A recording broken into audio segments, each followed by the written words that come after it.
Vou chamar aqui agora para a nossa conversa o nosso analista de assuntos internacionais, Renato Machado, que está em Genebra e vai nos ajudar a analisar esse dia de domingo, um dia após a derrubada de Nicolás Maduro. Então, Renato, boa tarde para você, já boa noite por aí em Genebra. O presidente Lula apostando mais uma vez em uma união internacional, em uma espécie de formação de um bloco, tal como essa reunião da CELAC. Mais cedo ele formulou até uma nota em parceria com México, Chile, Colômbia, Uruguai e Espanha.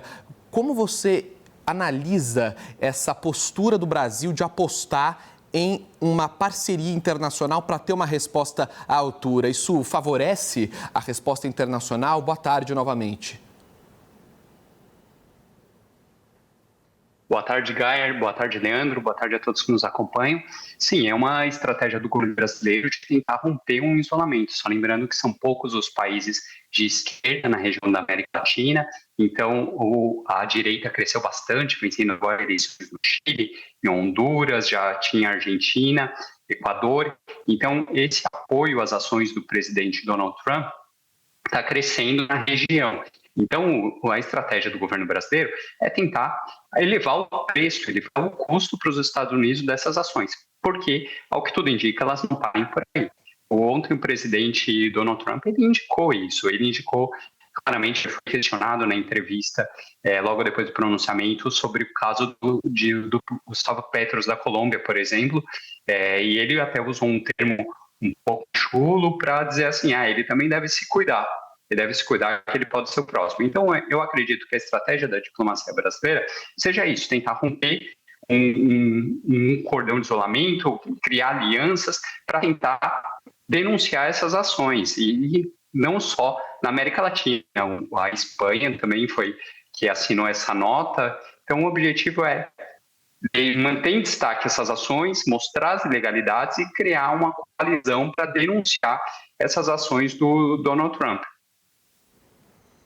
Renato, com certeza o presidente Lula faz essa aposta na cobertura internacional e nessa conjuntura e colaboração entre outros países, porque é até uma tônica desse terceiro governo do presidente Lula. Ele apostou muito nessa ideia de ressuscitar a CELAC, que vinha muito esvaziada. Foi a CELAC, logo quando tomou posse, em 2023, uma reunião que aconteceu, inclusive, em Buenos Aires. Então, a CELAC tem muito a cara do estilo da diplomacia do presidente Lula. Agora, Leandro, até chama atenção como não houve uma reunião ainda extraordinária do BRICS, que é um grupo que normalmente tem a cara também do presidente Lula, um grupo que é formado por China, também pela Rússia, outros países. Alguma pista, Renato, de algo que a CELAC possa fazer, ou melhor, que o BRICS possa fazer em conjunto neste momento, ou já são mais respostas individuais dos países?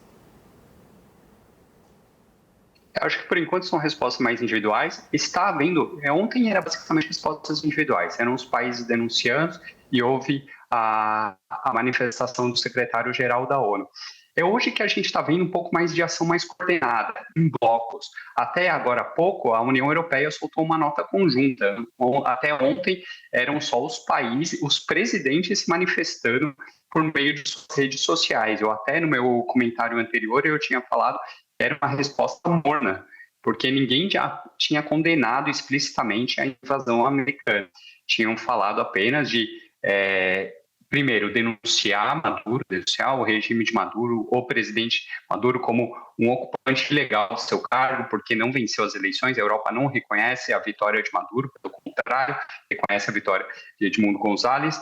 Então, tinha todas as manifestações vinham lembrando esse contexto de que Maduro não é um chefe legítimo. Só que, de uma forma tímida, falava a respeito ao direito internacional, e com exceção de Emmanuel Macron, que não tinha citado essa questão, falou apenas do novo amanhã para a Venezuela sem Nicolás Maduro. Mas agora há pouco não, soltaram uma nota conjunta assinada por 26 Estados-membros, inclusive os principais, a Alemanha, a França, e na qual houve uma condenação maior.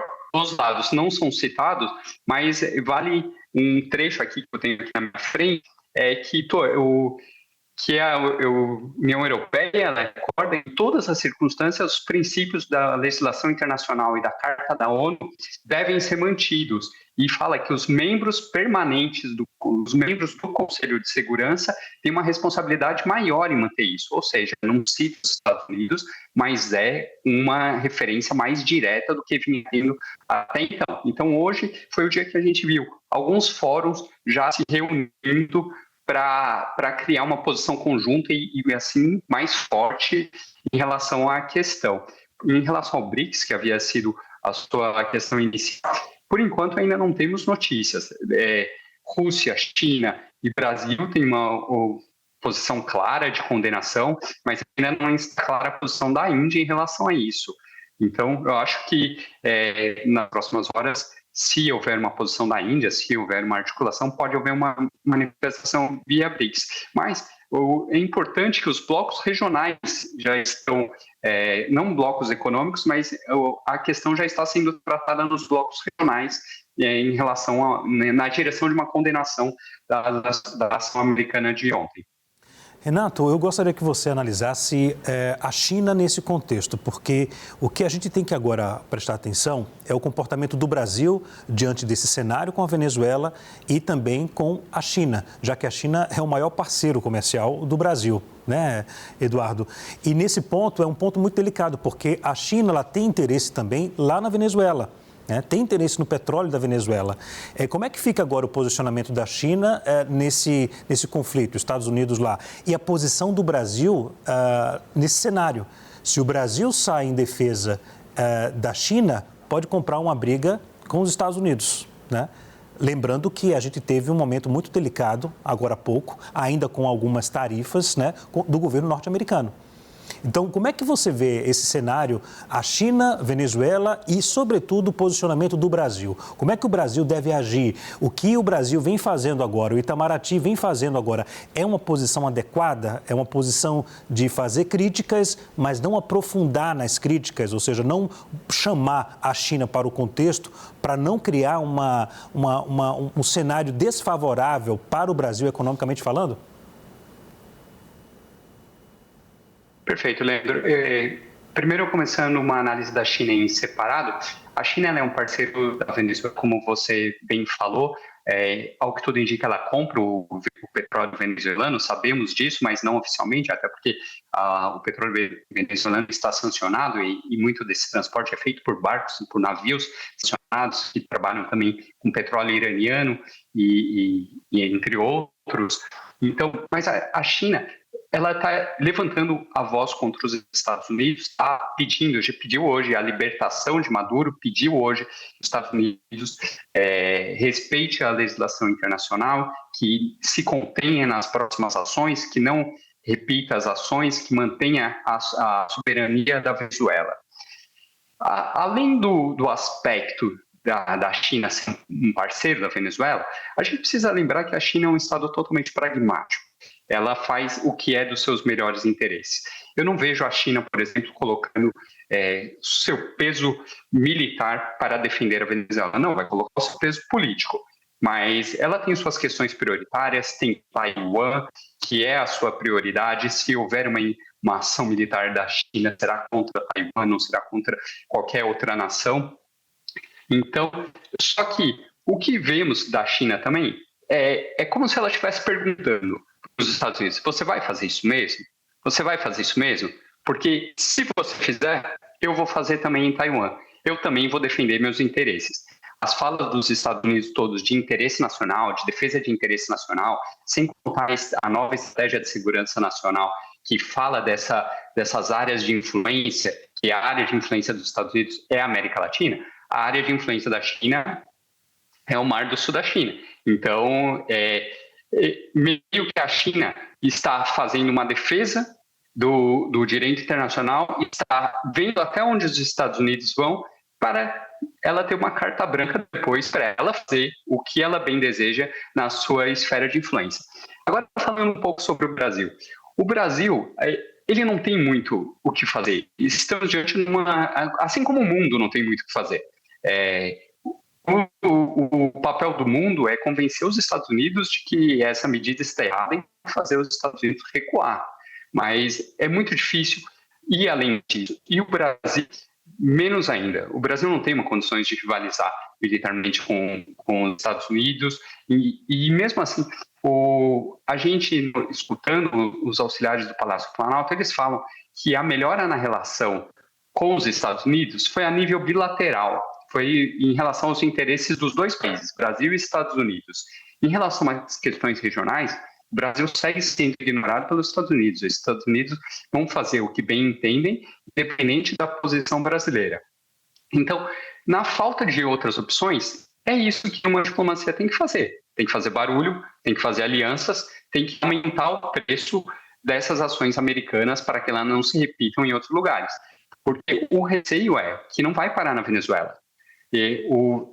Teve essa ameaça que eu já falei a Gustavo Petro. O México é um dos principais pontos de partida da droga que chega aos Estados Unidos. Então, motivos para os Estados Unidos, se eles quiserem criar uma ampla política contra drogas, invadindo os países que são a fonte das drogas, então eles vão fazer. Então, a diplomacia brasileira, ela não tem muita margem de manobra. Ela tem que denunciar, criar alianças para tentar conter as próximas ações.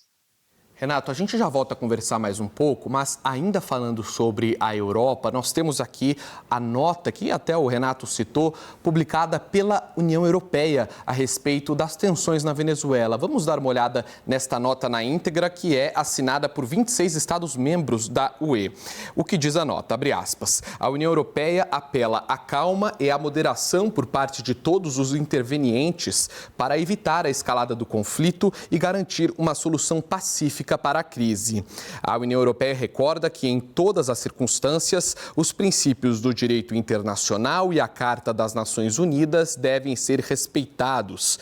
Os membros do Conselho de Segurança das Nações Unidas têm uma responsabilidade particular em defender esses princípios enquanto pilar da arquitetura de segurança internacional. A União Europeia afirmou repetidamente que Nicolás Maduro não possui a legitimidade de um presidente democraticamente eleito e defendeu uma transição pacífica para a democracia liderada pelos venezuelanos, respeitando sua soberania. O direito do povo venezuelano de determinar seu próprio futuro deve ser respeitado.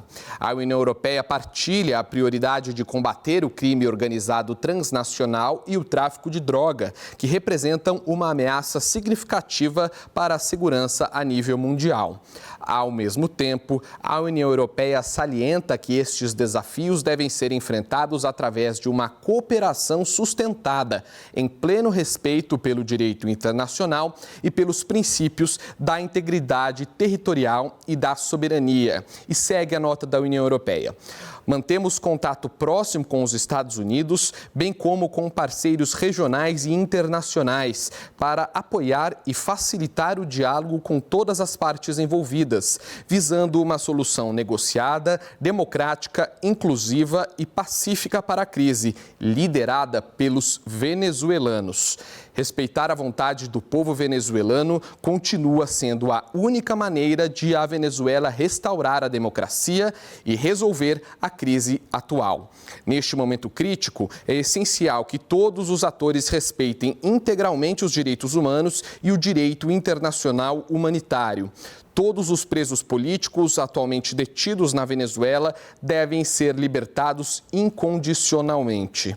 As autoridades consulares dos Estados-membros da União Europeia estão a trabalhar em estreita coordenação para proteger a segurança dos cidadãos da União Europeia, incluindo os que se encontram detidos ilegalmente na Venezuela. Está aí, então, a nota, a declaração do alto representante sobre as consequências da intervenção dos Estados Unidos na Venezuela, nota assinada por 26 Estados-membros do Bloco Europeu. Leandro. Agora, vale destacar que a nota cita o Conselho de Segurança da ONU, né?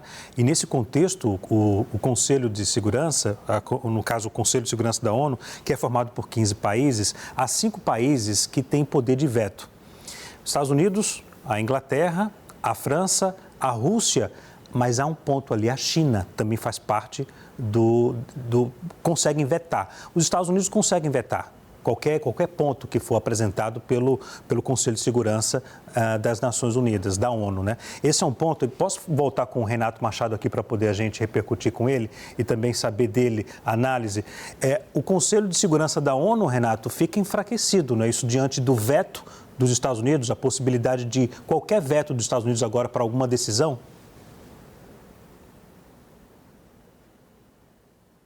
Completamente, Andrew. O sistema multilateral da ONU, com esse poder de veto, ele tornou o órgão totalmente inoperante em relação às questões que envolvem esses 5 países e seus aliados próximos. Não só os 5, mas não passa a resolução contra Israel, não passa a resolução contra outros países aliados de seus 5 integrantes. Então, a reunião que está prevista para amanhã, ela vai ser importante para ver os lados de cada país e vai crescer a pressão sobre os Estados Unidos. Então, esse é o aspecto importante da reunião de amanhã. Eu não acredito que chegue mesmo a ter um texto de resolução. Talvez, se houver uma articulação forte, vão elaborar um texto de resolução condenando os Estados Unidos, mas será totalmente vetado. Muitas vezes, os países nem se dão ao trabalho de criar essa articulação para um texto que já sabidamente será vetado. Mas, então, resultados concretos da reunião do Conselho de Segurança amanhã não teremos, mas o que veremos é um aumento da pressão sobre os Estados Unidos. E também terão outros países que acabarão sofrendo a pressão dos próximos Estados Unidos e na hora vão manifestar o seu apoio. Vai ser interessante ver a posição de alguns países, como o Reino Unido, que é um aliado muito próximo dos Estados Unidos. Anota a postagem do primeiro-ministro Keir Starmer de ontem à noite, ela já foi um pouco mais, um tom comedido, mas um pouco mais dura do que a do Macron, por exemplo. O Macron nem citou a ação americana, como eu falei antes, só citou o dia após Nicolás Maduro e como isso é bom para o povo venezuelano. Então, amanhã vai ser importante para algumas posições. Algumas já são sabidamente.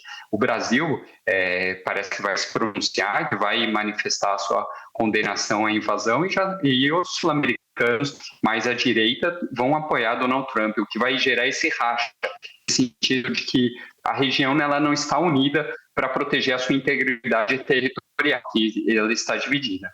É justamente por conta desse impasse que sempre está presente nas reuniões do Conselho de Segurança que o presidente Lula, assim como outros chefes de Estado, costumam defender uma reforma no Conselho de Segurança, porque da forma que está, é isso, né? Ninguém consegue evitar uma guerra, ninguém consegue evitar uma invasão e tampouco condenar as invasões, já que há poder de veto por parte de países relevantes, como o Leandro muito bem colocou, Estados Unidos, China, Inglaterra e outros que têm esse poder de veto e que acabam, na prática, inviabilizando alguma reação da comunidade internacional, Leandro.